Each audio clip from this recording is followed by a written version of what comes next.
Welcome to the Inferno Cast. Today's guest is a professional boxer, a professional mixed martial arts fighter, a former UFC veteran, and an alumni of the Ultimate Fighter Show from down under, Mr. George Sotiropoulos. How are you doing today, George? Hey Caleb, how are you? Good. Man, I am great. So, to jump right into it, you've had a long career being a mixed martial artist, but that started when you were a lot younger. So I really wanted just to kind of go back to how you discovered martial arts as a kid and what your influences were that kind of got you interested in martial arts from the beginning. Well, growing up watching Bruce Lee, Chuck Norris, Van Damme, Rocky, all those kinds of movies were an influence, as they were to all of us.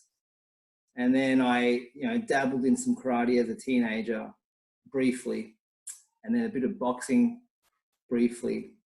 But then I discovered the UFC when I was about 19 years old on a Friday night with a friend. And he says to me, "Hey, George, I've got these tapes of these guys fighting in cages." And I'm like, put it on.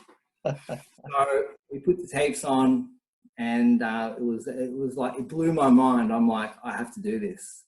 I must do this. And ironically, I walk into the first martial arts club, which was in my hometown, which, it's an hour from Melbourne. It's like it's a small city. And there was Brazilian Jiu-Jitsu up there on the wall. And I'm like, this Jiu-Jitsu must be everywhere. But it happened to be the only Jiu-Jitsu club in the country at the time, one of two.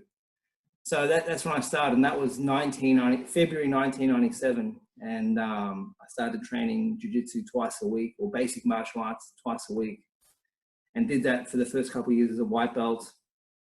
Got to blue belt 2 years later, and was really competing at those small tournaments locally.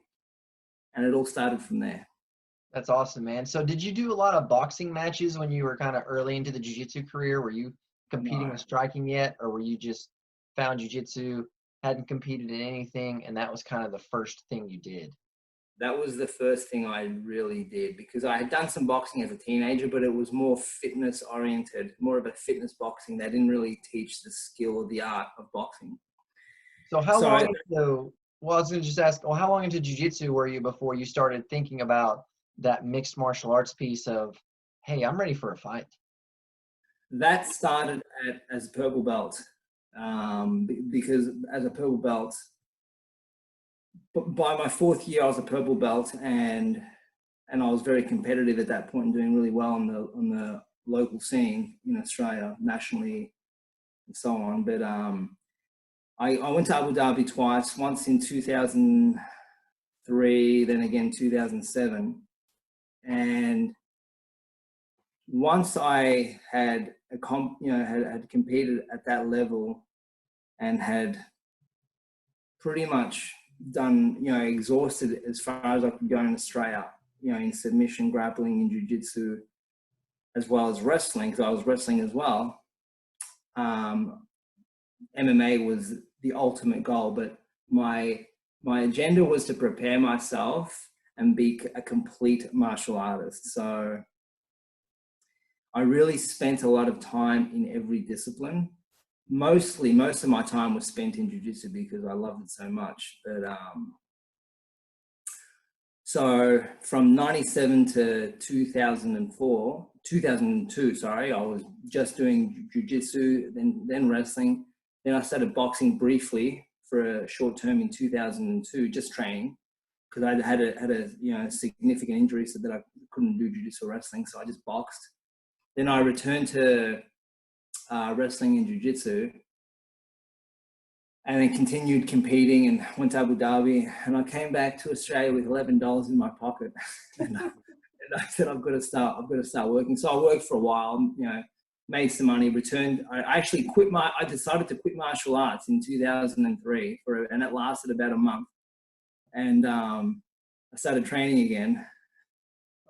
And it's funny. Okay, so I have to give everybody the background. Like, George is one of my best friends, and we go back, and so like a lot of these stories I'm familiar with, and so some of my reactions will be different because I know the personal side of it, and just knowing you as a person, I just got to kind of give that disclaimer, but yeah, I can see you 1 month in and you're like, yeah, this is a dumb idea. I got to go back. This isn't me. No, I actually came to I came to that decision, and it was not easy. It was like the weight of the world on my shoulders, but I did, and a month into it, I'm like, I can't do this anymore. So I Yeah. returned as if I was returning to get a hit of methamphetamine or some kind of drug. Yeah. But anyway, so I returned and continued training and resumed, and built my finances and started competing again and did really well. And then after a year, I decided to quit. I decided to quit that job to just focus on training again. Yeah, it's like, forget that. I'm ready to go all in. Yeah, it doesn't surprise me. So now you've talked about a wrestling coach that's been a profound influence on you. Was he around at this time period? Yeah, I met him in 2001 through a friend of mine who I was doing jiu-jitsu with. And he was from another town, and he would come and train at the club I was at, and we became training partners. And then he had talked about this wrestling coach, and I was already wrestling at a club in Melbourne, but they didn't really teach technique. You would just go there and wrestle without learning any skill or technique. So you were just wrestling by instinct. And I'd learned some basic moves, like an arm drag, a double leg, a sprawl, a single leg, real basic. And, those techniques change at the very basic level because you're not learning anything about connection or grips and, the position of the body. Like, there's so many variables in wrestling because the position is constantly changing. Anyway, so I was really wanting to work on my wrestling at this point because I knew how important it was in MMA. So he tells me about this wrestling coach, and I'm like, where is he? We've got to meet him. So we arranged to go out to his place on a weekend, and he was an hour away in a place called Dalesford. It's like a country town about an hour and a half from where I was living at the time. And I drove out there, and we wrestled with him that morning. And I said to him, so if I come here every weekend, will you teach me to wrestle? And he's like, no. He shook his head in agreement and said no. And I'm like, I was confused. And he goes, yeah, okay. So I started going there every weekend. I didn't miss a weekend. I would go there Saturday morning, and we would wrestle from 9 a.m. to 12 midday, and then from 5 p.m. from about 4 or 5 p.m. till about 7 or 8 p.m. at night. And then at the time, he was working at a local hot springs / spa center as a cleaner at night. So I would go there and help him clean at night, and then get up in the morning and help him clean from like 4 to 7 a.m. or 8 a.m. Some ridiculous hour of the night we'd do the cleaning. And then we'd go wrestle again Sunday morning from 9 a.m. to midday, and then again from 5 to 8 or 4 to 8.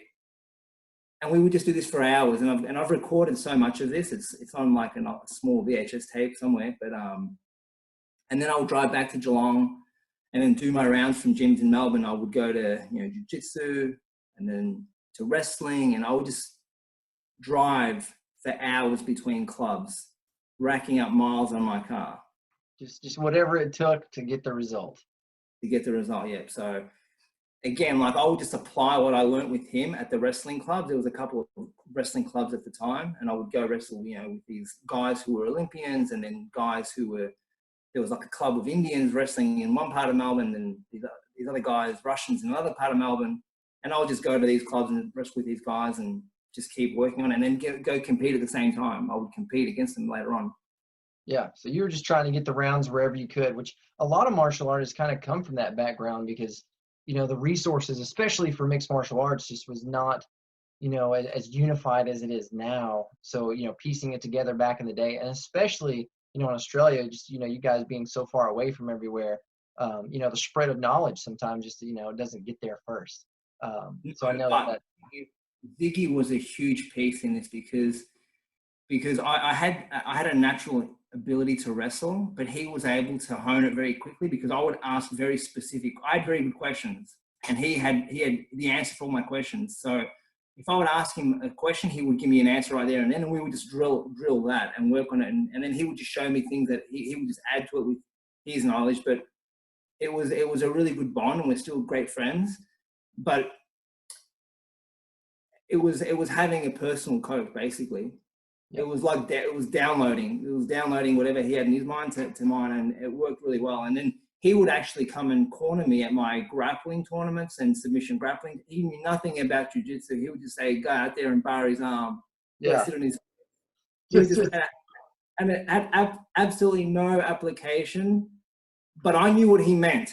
Right. And I would do it and execute. Yeah. You guys had your own language almost, just, a very synergistic relationship. So when did the first MMA fight happen? So that happened later on in 2004. So I quit that job. So I quit martial arts in 2003. I started martial arts a month later. Yep. Meanwhile, I was working in a professional role at a shipping company. I quit that job at the end of July 2000, sometime in July 2004, and then started training full time in August 2004. So training full time basically was wake up in the morning, do conditioning, which was lifting and cardio. And then in the afternoon, it would be boxing at about 3:30 to about 5:30. I would just go there to the boxing gym, which was out in a farm somewhere between Geelong and Melbourne. And then I would drive over to Essendon or come back to Geelong and do jiu-jitsu and wrestling. So I would alternate my days. One day jiu-jitsu, one day wrestling, one day jiu-jitsu, one day wrestling. But I was doing the boxing. The boxing would precede those two on a daily basis. It would always alternate. But the boxing workouts were intense. Like they were like 2 hours long, super intense. Like I went in there as a beginner, but I trained like a professional. And my boxing coach at the time, literally the first day I got there was no one there. And I got there really early because I needed to make time to go from one session to the next. And, boxing coaches, they're kind of cool, right? So I do the workout and he's just looking at me. And he says, have you trained before? And I said, no. Well, I said no, but I mean, I've done jiu-jitsu and wrestling. And he said, by the end of the training session, he says to me, you train like a professional. And I'm like, okay.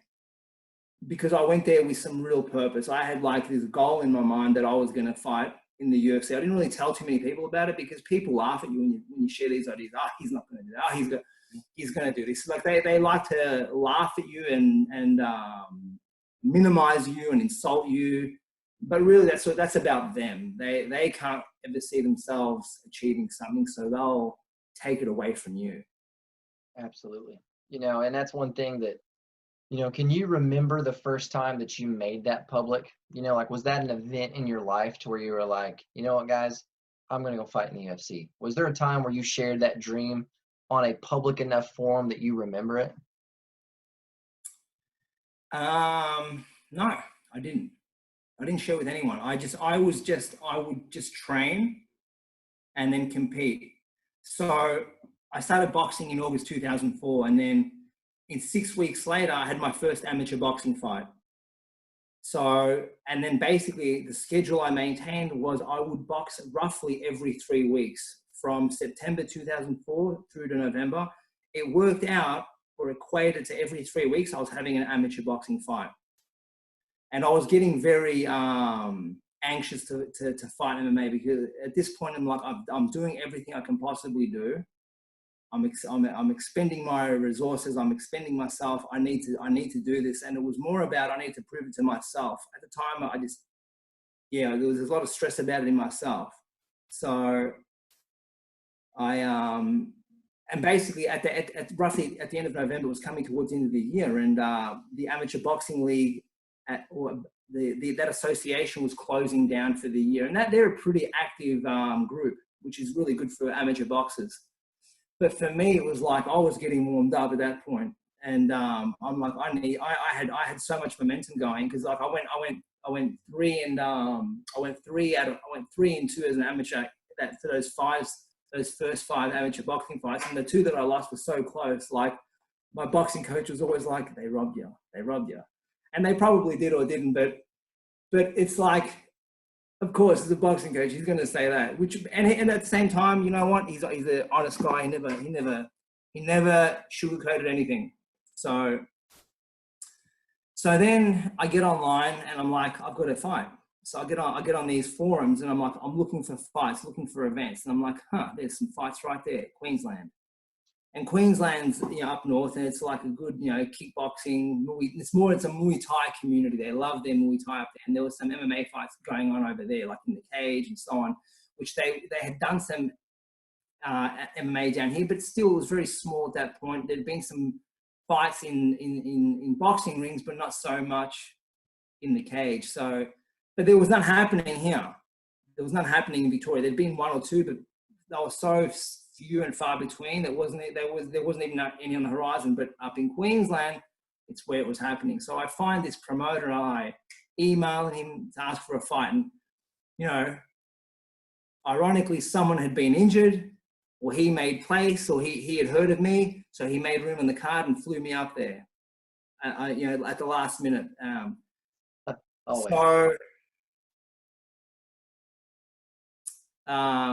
He sends me a 13-page bout agreement. It wasn't really a bout agreement. It was a management contract, but I never signed it. I just went to the fight, fought. He never asked me for it, and I never volunteered to give it. So while I was up there, I fought that fight, won, and I remember going to that fight. It was like the biggest. It was the biggest moment of my life, because I was, in my mind, it was like, it was the Armageddon, basically. And I went in there and I won the fight in a minute 20 or a minute 37 or some really quick time. And I remember after the fight, I said two things. First, that was easier than what I thought it was. But then the other thing I said was, thank God for jiu-jitsu. Absolutely. Yeah, man. Right. It was probably way easier than taking the beatings in boxing, where it's like, whew, that wasn't bad at all. Yeah. I never took a beating in boxing because of the way I was schooled in boxing. See, in boxing, a lot of people are taught to brawl and throw down. And my introduction to boxing was not that. My introduction to boxing was about boxing. It was about hit and move, evade, stay safe. And if you stick to that plan, you generally adhere to the principles of self-preservation, which is what it should be, which is martial arts. A lot of people don't connect boxing to martial arts. They think it's a sport, not a combat sport, or not a martial. It's a martial art.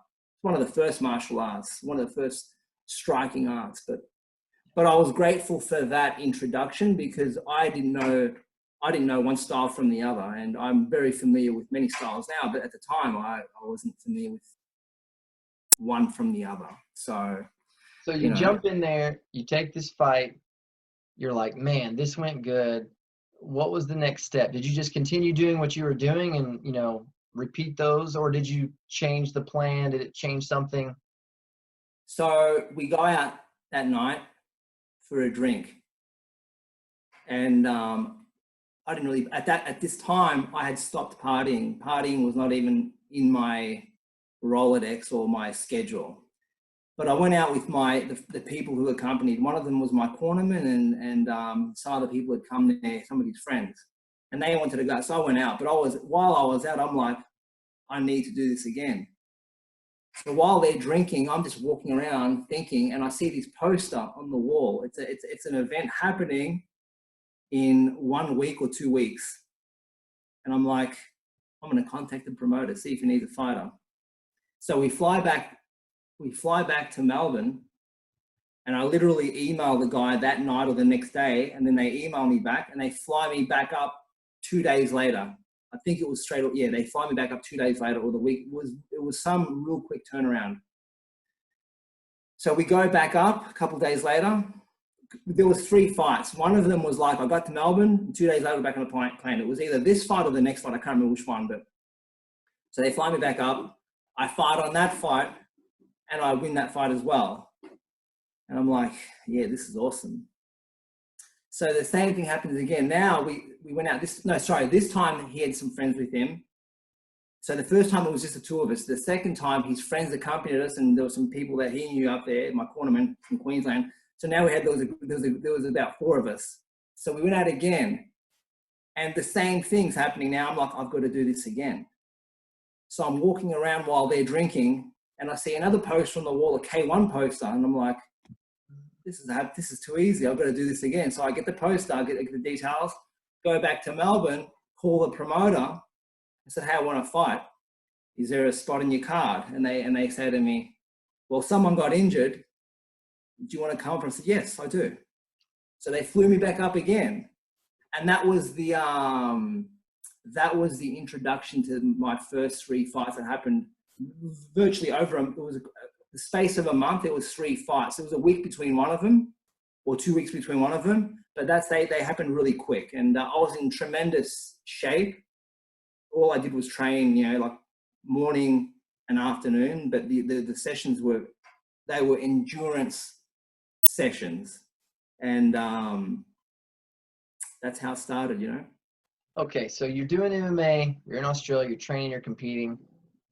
How do you end up in the US? What happened? What was the trigger? Like, was it planned? Was it this big elaborate structure? Was it this impulsive, like, you know what, I just need to go? Like, what happened with the transition to America? I did not know how I was going to get to the US. I had already made so now we're now at the end of 2004. I've got to rewind to 2001. So 2001 is where that story happened earlier.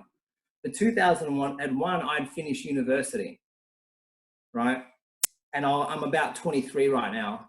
And, I'd finished high school, started college, started jiu-jitsu at the same time. Started working, was studying part-time, quit studying, worked full-time, went back to college, finished college. And I'm like, you know what? I finished with my academics at that point. And I really wanted to explore the next chapter of my life, which was martial arts. It was like, in Europe, the kids, after they finish high school, they got to go to the army at 17 or 18. And then they do that for that 2-year period. And then once they do that, then they start their careers, whatever it is. Well, for me, it was like I finished, my studies, which most of us do the same thing in the Western world. And then we go and pursue our vocation or whatever it is that we're going to do. I now wanted to I just wanted to experience martial arts or jiu-jitsu in the United States with, Machado brothers, because I was training as a Machado affiliate here. So I really wanted to go and experiment and experience that. So I flew to the States and I went to LA for a month. I trained there for a month. And then from LA, I went to New York, and I ended up, while I was in New York, so when I'm in LA, like Jean-Jacques, Higan Machado said to me, oh, you're going to go to New York. There's my cousin who's over there, Renzo Gracie. And I'm like, Renzo Gracie, who's that? These Gracies are everywhere. He must be one of the other brothers or one of the other cousins. I never heard of him, which I didn't, but like, Renzo's the man. So I went to New York and I had some relatives there and was hanging out with my relatives and getting to know my cousins. They were a little bit older than me. So I would party with them by night and then train by day, and sometimes night before we'd go out. But the time in New York, it was like spring break for me. But I was training at the same time and having some great training at Renzo's Academy in New York. And that went and I did that for about another month. And then from there, I went off to Greece and I, visited some relatives, but did a little bit of training there, not too much. It was more of a family meet and greet type of deal. And then I came back and then started working and then started training, and, life was getting back to a normal schedule and routine. And that's when, the jiu-jitsu and the wrestling was taking place. And then the bit of boxing started, and that took me out to 2004. And then the end of 2004 was, the boxing fights and the MMA fights. And then the end of 2004, I'm like, now I've had 3 MMA fights, I need more fights. And I really wanted to go fight in the States, but, I believe I'd emailed some promoters, King of the Cage and some others, but they never really got back to me because obviously the distance between you know, I think it's the Pacific Ocean is a little, it's an expense to those guys. So I didn't really hear back from them. So at the same time, I had arranged 4 fights in Queensland again on four different events. And there was a King of the Cage event. There was, you know, those same promoters. And I basically had organized a fight for January, February, March, and April. But one by one, they canceled all those fights, right? And the reason they canceled those fights was because I hadn't signed an exclusive agreement with one of those companies. So basically, they decided to pull the fights, right? There wasn't enough money to go around, and nor were there events. So I was a competitor, so I was going to compete. Yeah.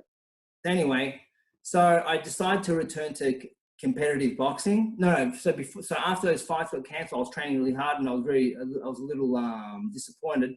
So I make another trip to the States, and I'm bypassing a lot of the competitions of grappling and wrestling because we're talking more about the MMA right now, right? Because there was Abu Dhabi in there as well, a couple of those and so on.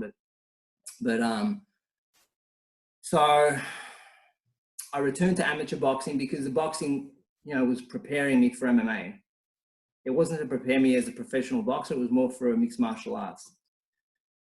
And as was really everything, as was the jiu-jitsu and wrestling. It always was. Anyway, so I continue boxing. I have one more MMA fight in there with a guy I would later rematch. And so I had five amateur boxing matches that year, plus one more MMA fight that year, which then took me through to the end of 2006. And then I got on a forum, and because by this stage, I didn't bother contacting any Australian promoters for an event because of what happened earlier that year. So then I'm on a forum and I see this and it was the Underground, the Underground forum. I haven't been on that for years, but I see this post looking for fighters with a US or Australian passport, and I'm like, I email the guy and I'm like, how about an Australian passport? No, he might have just said Australian. I might have said US passport, and I emailed the guy and said, how about an Australian passport? And he responded. He said, okay. So the promoter was in Guam, and the guy's name was Roman De La Cruz, and he owns this t-shirt brand called Fuck Eye. These guys were really cool out in Guam. Anyway, so this was like November. It was sometime in November 2005, and so I emailed him and he said, okay, send me your resume. So I sent him my resume, and it was, you know, mostly built up of jiu-jitsu, wrestling, and boxing, and then a little bit of MMA. It was like the start of my MMA career and or journey, I should say. And because it's more of it's a journey. And he says, great. He says, a fight January 28th, blah, blah, blah. And I'm like, okay. So I was really training hard, but now I'm training really hard.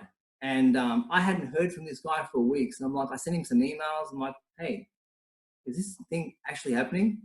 I had no information on this thing. And I emailed him several times, still no response. And about a week before the fight, he sends me my ticket.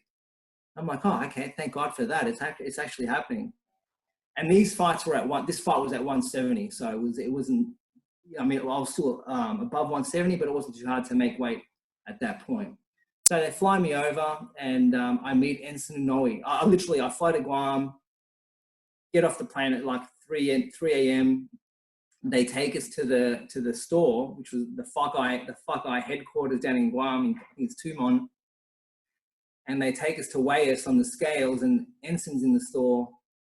And I'm meeting them. I'm like, oh my God, hey, it's Ensign Inoue. Hey man, I'm a big fan. Yeah. And he's like, hey, how are you?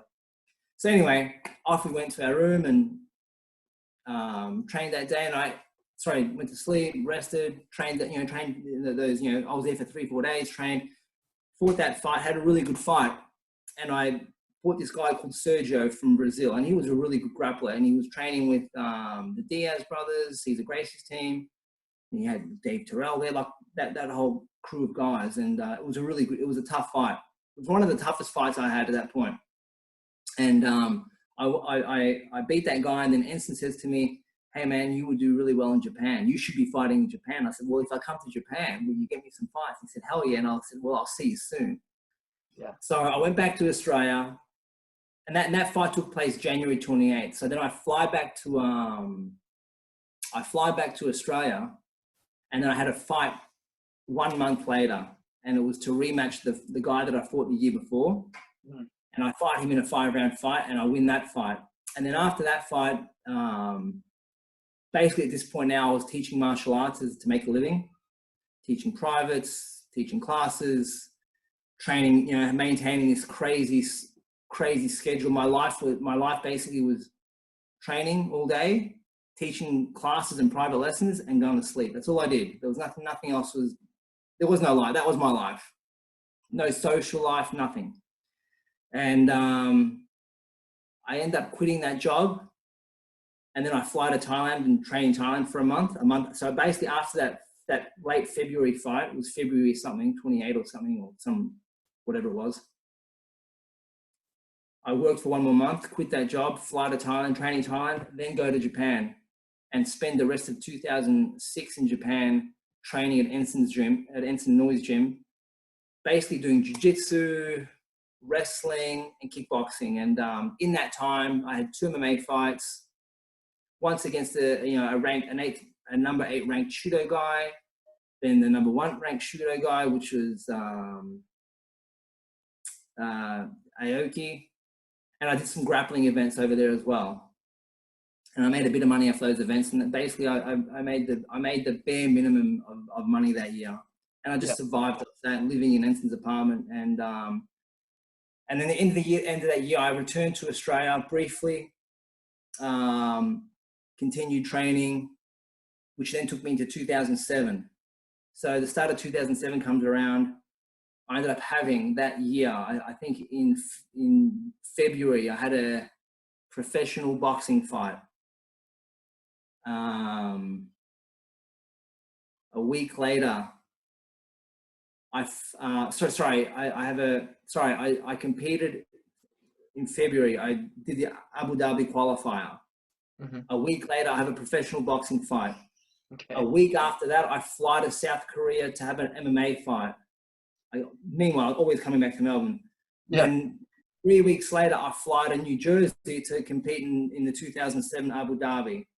3 weeks after that, I'm on the set of The Ultimate Fighter, fighting 3 times. Basically, I competed 3 times every 2 weeks. Every 2 weeks I was fighting. So it was like June through July, July through whatever month it was, I was fighting every 2 weeks. And from there, I went to New York and was training at Ray Longo's gym, kickboxing gym. And basically at the end of that year, I had the first fight in the UFC, which was, Ultimate Fight Night 13. The Tough 6 finale. And that was like December, I think it was. On the Ultimate Fighter, how did you fall into that? Like, was that like somebody, told you, hey man, there's this thing where you go try out? Was there a call if somebody kind of knew who you were? Like, how did you get that Ultimate Fighter to happen? So I'll rewind all the way back to 2001. All right. So rewind back to 2001. I go to Jean-Jacques. I go to Higgins Academy. It was in Torrance, I think it was, and Jean-Jacques was in Tarzana. I meet this guy called Todd White.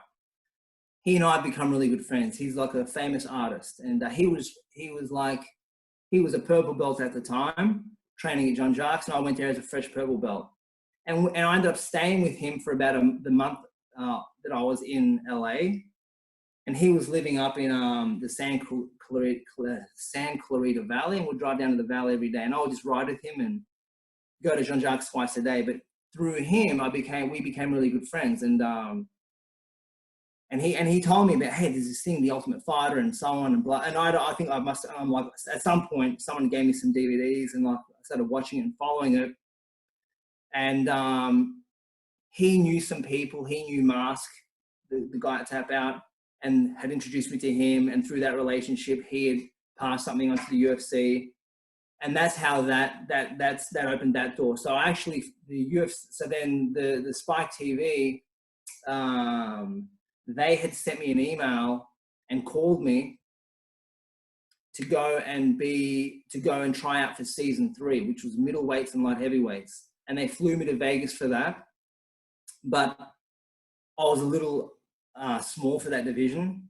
So they said to me they'll get me back for a later season when they do welterweights and lightweights. So that's what they got me back for, the welterweights, which was season 6. And then I got another phone call, in 2007 saying, "Hey, would you like to come try?" And I'm like, "Of course I do." So You were in. that's how.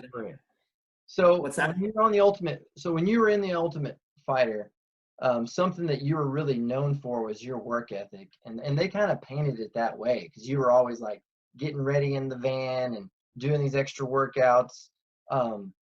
But to you, like, that was so normal, which kind of goes back to like our relationship and me knowing you. Like, you're such a workhorse that those guys probably thought you were trying to, do extra, try harder. But in your world, like, that's just how your brain works. Is if there's amount of time and I can get more reps, more rounds, then obviously I would do that. And how many extra rounds did you average a day when you're on the Ultimate Fighter? I made sure every time, because our time was limited. Like when I would go to the gym, any gym, I finished training when I was finished, not when someone else said it was finished. And for me, finishing when I finish is different to when someone says that's enough. So knowing we had only a 2-hour time slot to train at these practices, I had to maximize that practice. So I would I didn't want to waste any time getting to the gym. So I would make sure my gear was on in the car, my wraps were on, because we'd always start with boxing, kickboxing, whatever, and then finish with something else from memory. But I made sure I made sure I was ready to start when we got in the gym. I didn't go in there, slowly put my wraps on, stretch a little bit. I made sure all that was done before we got there. So the minute I stepped in, I was going. Like, there was no, I was full steam ahead, and I didn't stop until I was done. But at the same time, we had 2 hours. I was maximizing. I was working from the start to the finish. I wasn't finished when, they finished their rounds. I finished when they had told us we had to leave, which was on the dot. So how many rounds, because weren't you getting extra rounds in at the house too, like cardio work and stuff like that? I don't know how many rounds. I didn't count them, but I would wake up every morning. You see, the thing is, I was already doing this before we got to the house. Like, I was already living this lifestyle. So like, my lifestyle was to get up first thing in the morning. I would basically get up at 5 a.m.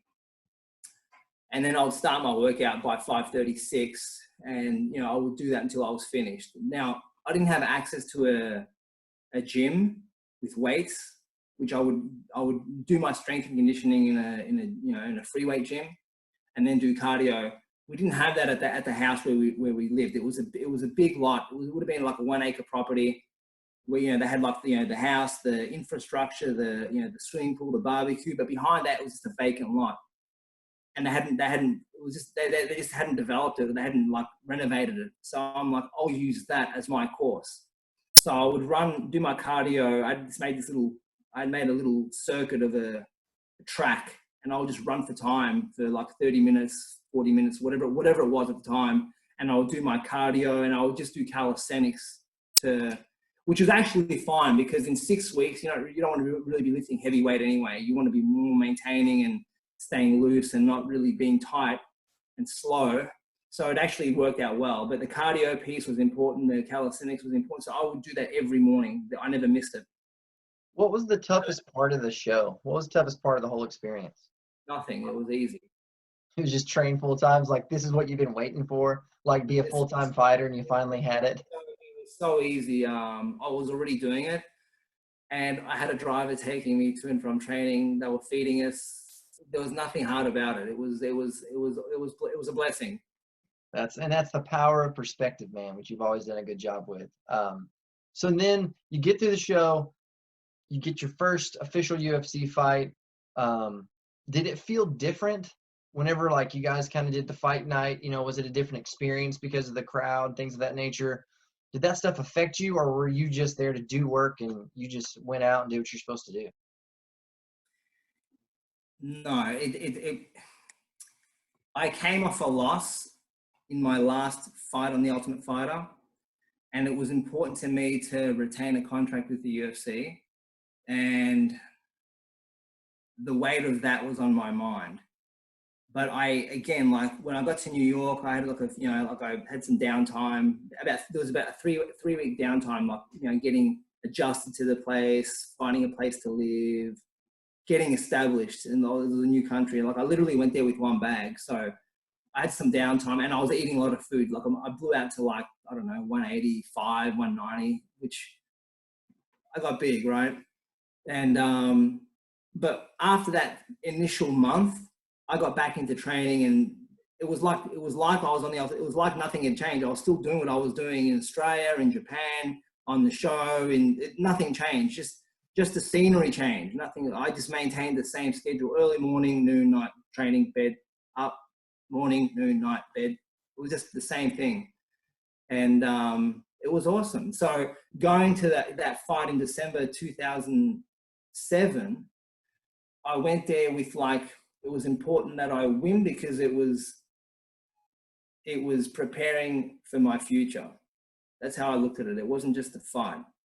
It was the weight of my future was on the line. So it was more than just a fight. It was like, there was a lot behind it. It was who I was.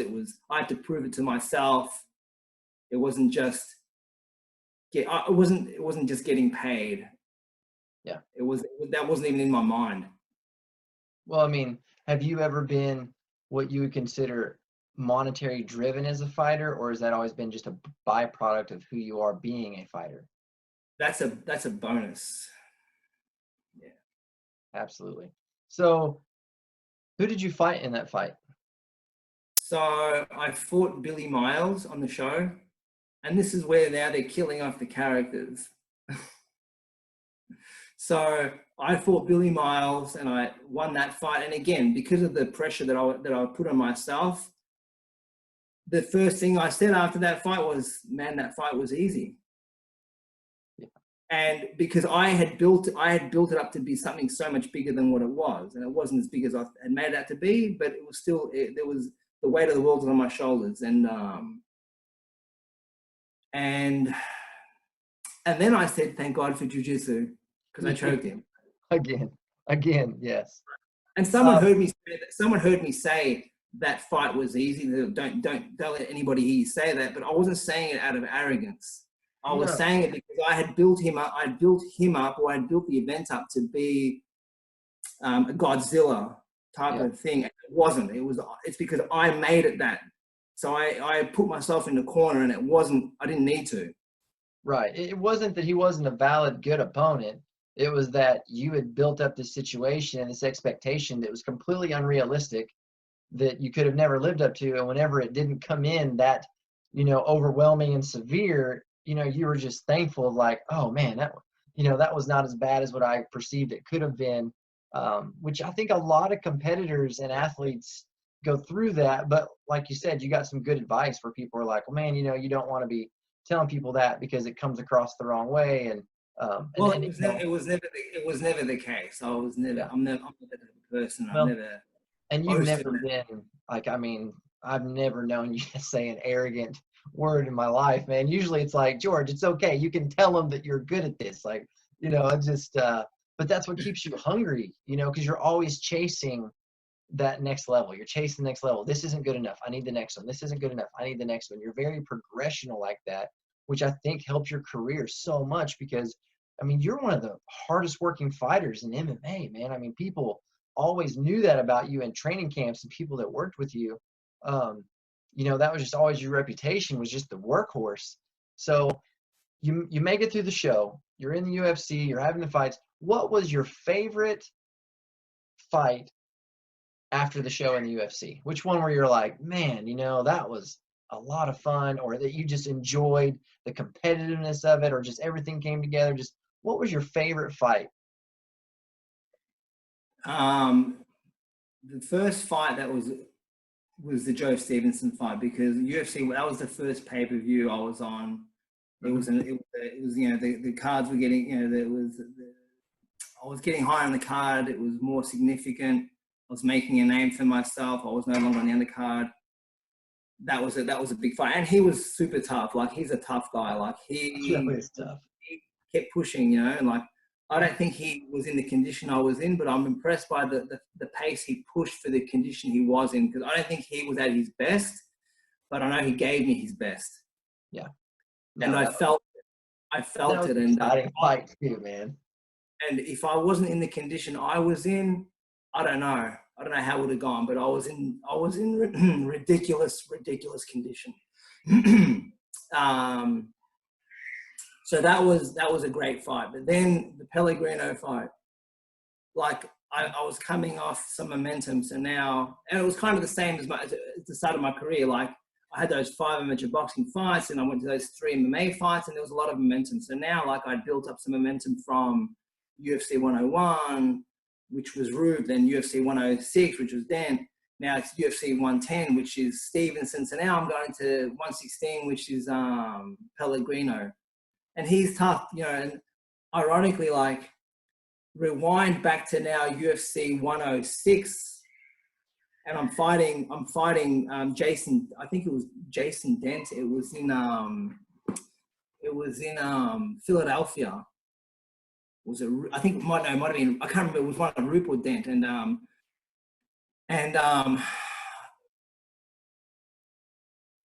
was making weight. It was the first or second time I was making weight at 155, and I had already, like, done trial cuts to 155 before I even fought at 155. So, like, rewind now back to 2008, and I've done trial cuts. So going into 2009, I do my first fight. I wake up the morning of the fight, the morning of the weigh-in, and I'm like 158. Oh, wow. Easy. So I just went and did 2 rounds of shadow, 2 rounds of boxing. I just ran on the treadmill. I didn't even run. I just jogged on the treadmill, which I would have done anyway. And I was on weight, which was like, it took me 15 minutes to be on weight to lose those 2-3 pounds. Yeah. So I got into 55 minutes, and usually I like to go sauna regardless of my weight. So I never used sauning as a way of cutting weight. I always dieted down, and then I would get close to weight and just, you know, sweat it out that morning of the last few pounds. So then I thought, you know what, I've made weight. I'm going to go sit in the sauna and just relax. So I go sit in the sauna, and Kurt Pellegrino's in there. And he gave me stink face, which he just gave me a dirty look. And he was in there with his corners, and I was by myself now. Like, the guys I was there with went back to the room. They did what they were doing. So I go to the sauna by myself, and his buddies are in there. They're like, "Hey man, how you doing?" I'm like, "Yeah, good." And they go, "How much weight you got to lose?" I said, "None." And they go, "Why are you here?" And I said, "Because I want to relax." And he gave me this like dirty look. And I thought, why? It's like, there was no problem between us, but he was giving me stink face. And I thought nothing of it. I just thought, oh, well, he's from the Jersey Shore. What do you expect? Yeah. So I sat there, went and relaxed, left, and never saw him again until UFC 116. And he was talking some shit about me, which I never understood why. We never had any beef. But I guess he was trying to get under my skin. And to this day, he still talks shit about me. I don't know why. I don't know why. I've never said a bad thing about him. In the entertainment business of MMA, you know, sometimes you got the facade you put on, and, you know, you just never know. But it definitely comes with the territory, that's for sure. Well, this was kind of the first time I'm experiencing it in the States. I'd experienced it a little earlier in my career when I was fighting in Australia. That was more bragging rights from the local territory. You know, this is now like on a different level, which was totally foreign to me. So he's talking shit about me, and and it was only fueling the fire.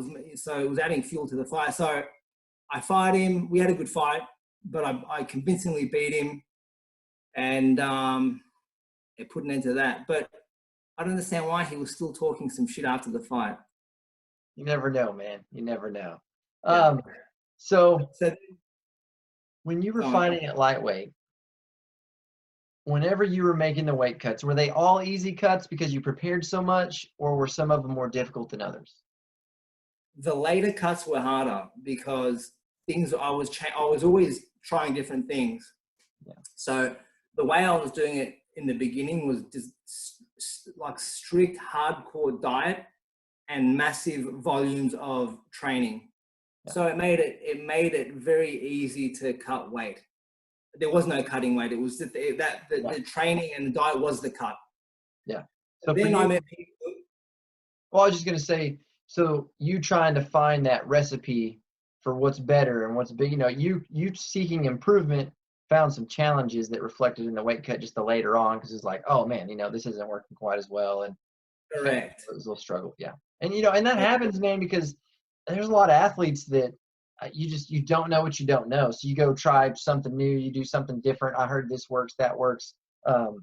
Especially, like I said, whenever you're pushing yourself all the time, what's better? What's the next level? What is out there? And you go experiment. And, when you're in the middle of your career, sometimes it's like, oh man, took a left turn, I need to go back, I need to do this, need to do that. So you see a lot of guys struggle with that, Like I had heard about guys cutting weight early on.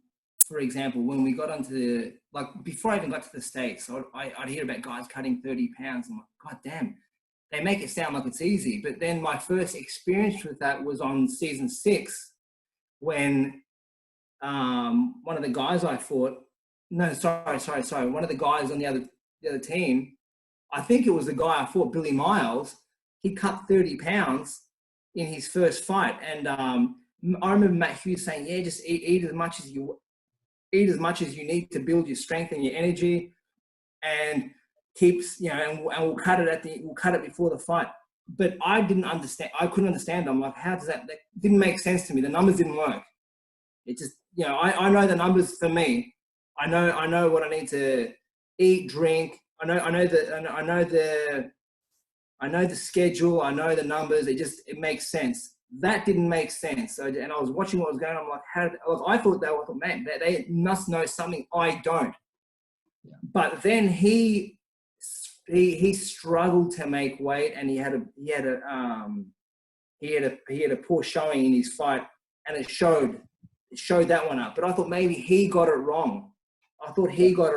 So I thought someone's not doing it right. So then I didn't shut it out. I didn't eliminate it as an option. So after UFC 110, I had a wrestling coach with me, Eric Jaton, and he's one of the most decorated wrestlers I worked with in the States, and an amazing person. And he said, don't suffer as much as you're suffering.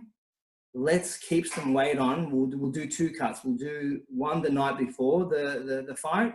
Sorry, one night before we'll do one the night before the weigh-in, and then one the morning of the weigh-in. I'm like, okay, I'm doing it fine as it is. I'm open to that. So just keep a little bit more weight in, because I was, schedule I was maintaining, I was getting run down or feeling the fatigue. Well, I was always feeling the fatigue because I was always working, right? But so I did it, and we did 5 pounds the night before and 5 in the morning. I had the dry mouth. You always have a dry mouth that night, but this time more so because I did the cut the night. But it was just different because I didn't normally do it that way. I would avoid the sauna the week of. I would just do it the day of the weigh-in, which I never even needed. I never even used the sauna the day of the weigh-in or the night before. I avoided all that because it just saps your energy and your strength. But I did it, and it worked. And I've heard so many things about weight cutting. I've done water loading. I haven't done water loading. I've done 5 gallons of water in a day at one point. They say, do the water loading up to 3 gallons. I did 5. I just went as far as I could. It's dangerous now. They've shown dude, you'll wash down your sodium or whatever the tips. You're like, that's dangerous. Um, Yeah, I was pushing volume, but it's like, didn't need to do it. Didn't need to do it. Like, there's a lot of misinformation. Like, you know, you hear about stories about, you know, collegiate wrestlers doing all this, you know, water loading and weight cutting in college, but the guys who are doing it properly are only doing small volumes anyway. They're doing 2-3 pounds. If you're a proper athlete, you're doing 2-3 pounds max. Five's a lot. You know, yeah, four max is what you should be doing. No more than that. Like, you should be close to your weight where you're doing a small cut, because once you start putting in this mentality of having to cut a lot of weight and dieting where you're going to suffer, when you're going to like be like starved of food, that's when you start to mentally suffer. yeah. And you know, and it's funny to see the industry come full circle where, you know, in the start of MMA, people just showed up and it's like, hey, we're ready to fight. Weight classes were loose. It was just kind of like, hey, we're just going. Then there was this weight cut thing that happened. And I can remember, you know, I kind of fell victim to that too with me and my guys, where it was like, it's all about the weight cut. It's all about the weight cut. You know, you want to, you know, lean down and be as heavy as you can all the time, suck down the water. And, you know, there was this 5 to 10 year period of MMA where it was all about the weight cut. And now, you know, they're changing the rules where you can only cut so much, you know, because they're seeing that there's really negative health effects that go with that, aside from just your performance as a fighter. But I mean, there's some serious health risks that go with that now they're figuring out, you know. I've done a lot of sauning and hot bars over the years, and I notice, regardless of if I'm cutting for a fight or not, I notice that if I do a lot of, normally when I do saunas and spas, I usually do it intensely regardless. So I'll go there and do sets of like 20 minutes, and I'll do 4 to 5 sets of it, and I'll do contrast bars for recovery. You can normally feel it the next day. You have to recover. You go there, you use the bath as a recovery tool, or, you know, as a tool for recovery, but then you've got to recover from the bath. Yeah. So you don't want to overdo it. Yeah. It's tough, man. So I mean, it's something that you should avoid before your fight. You want to do the minimum. yeah. Which I mean, and this when you're trying to go in there at 100%, you know, it just, but the sport just growing and evolving and people figuring out, like, I can remember hearing about the bathtub method and just being like, no way that works. There's no way that would work. I mean, it just shows you how like ignorant, naive I was. Because at this time I'm like, you mean to tell me if you sit in hot water, you lose weight? I can remember when I was a kid hearing that thinking, that's crazy. We're all about saunas, you know, because I have some rigidity in my personality as well, which I think is why we get along well. Because it's like, no, this is the way, this is what we do, and that's it. Um, so now a little bit more philosophical. You know, you made it to the UFC. You had one of the longest winning streaks in lightweight history. You know, you did well, you performed well. But what did martial arts mean to you outside of the ring? Like, how did it influence your life and who you are besides just being a fighter?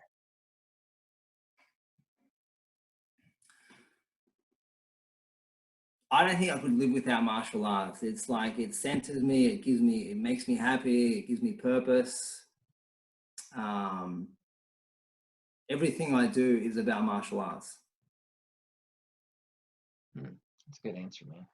So, if you were going to give somebody some experienced advice, I mean, you've been doing martial arts over 20 years now. You're still a competitive athlete.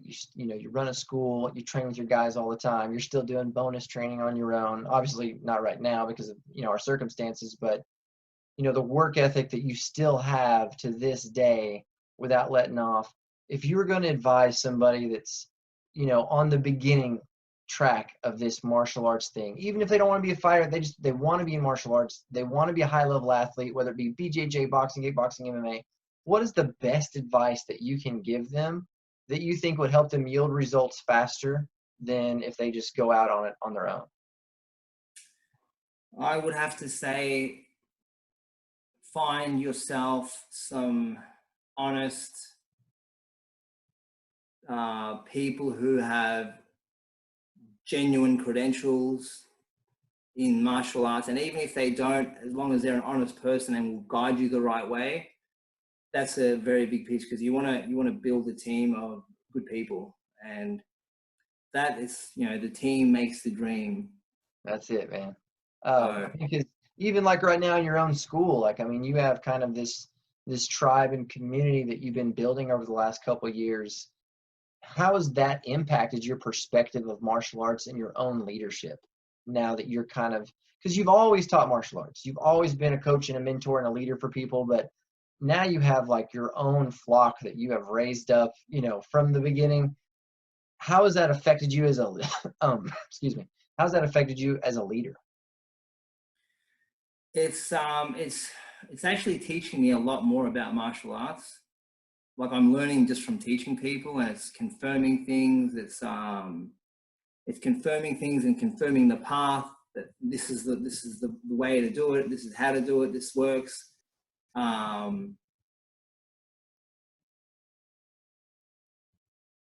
As a leader, I'm not really sure how it's affected me or changed me. It's like I'm just leading by example. I don't have a leadership style. I guess my leadership style is just to be myself and be honest and help people as best I can. And that's all I can do. It's up to them to do the work. But I don't really, like, sometimes I can see people cutting corners, and I'll point it out to them. I'll tell them that they can do better than that, because you can see if someone's really applying themselves and if they're not. Yeah. So I will call it out, because there have been times where I've been disappointed in the lack of effort.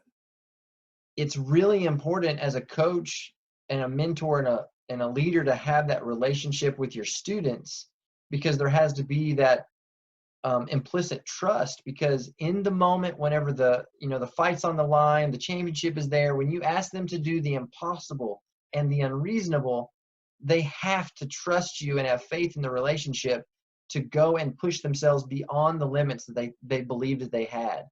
And I find myself, even as a student and as a fighter, I still have that relationship with my coach whenever it's in those situations, to where when it's in between rounds, when the fight is happening, I can remember him being in my face and just say, Caleb, you just got to go. You just have to go. You have to believe and go. Whenever on the inside, I'm like, there is no go left. But yes, sir, I'm going. Like, that relationship is so important. And you have to, steward that, especially as a leader. You have to really make sure you respect that relationship, where you can tell people the truth, both good and bad. So you're not their biggest critic. You're just honest with them. I'm going to add to what you're saying. I don't try play the tough guy, and I don't try play the general, and I don't try play the iron fist, like, hey, you got to do this. I'm the coach. I'm not about that. And the coaches I had, my boxing coach, my wrestling coach, never were either. They were just genuinely good, down to earth people who spoke to me the way they spoke to me, which is in a very humble way. But they never had to tell me to work the way I did. They actually, it was more the opposite. You need to slow down, right? Which I can see why they said it now. Because there were times when I went into fights exhausted because I overdid it. But I'll never point the finger and say, hey, you let me down, or like something to that effect, because that's all bullshit, and it's not going to get through. It's like some soft words is all you need. The truth is all you need. When I was training, long before I even fought in MMA, I used to train so hard. I'd get up when it was dark. I would run in the rain. I would sprawl in the mud. I would do my sprints on an oval in the dark.